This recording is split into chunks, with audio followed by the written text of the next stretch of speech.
श्याम, राधे राधे, जय माता की। मैं आपको गोवत्स की द्वादशी की कहानी सुनाऊंगी। कार्तिक मास की कृष्ण पक्ष की द्वादशी को गोवत्स गाय की बछड़ा के रूप में मनाई जाती है। इस दिन गाय के बछड़े का पूजन का विधान है। पूजने के बाद उन्हें गेहूं से बने पदार्थ खाने को देने चाहिए। इस दिन गाय का दूध व गेहूं के बने पदार्थों का प्रयोग वर्जित है। कटे फल का सेवन नहीं करना चाहिए। गोवत्स की कहानी सुनकर ब्राह्मणों को फल देने चाहिए। तथा बहुत समय हुए सुवर्णपुर नगर में एक देवदानी राजा का राज्य था।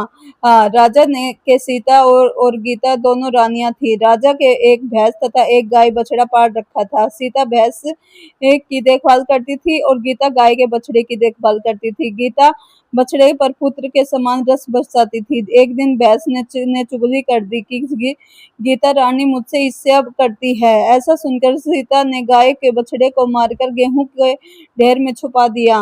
राजा जब भोजन करने बैठा तब मांस की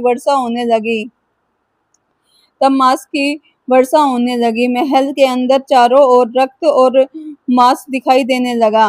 भोजन की थाली में मलमूत्र हो गया। राजा की समझ में कुछ नहीं आया। तब आकाशवाणी हुई कि हे राजन, तुम्हारी रानी सीता ने गाय के बछड़े को मारकर गेहूं के ढेर में छिपा दिया है।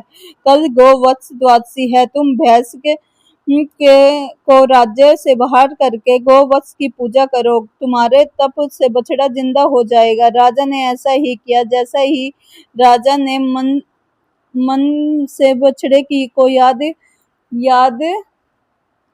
किया, वैसे ही बछड़ा गेहूं के ढेर से निकल आया।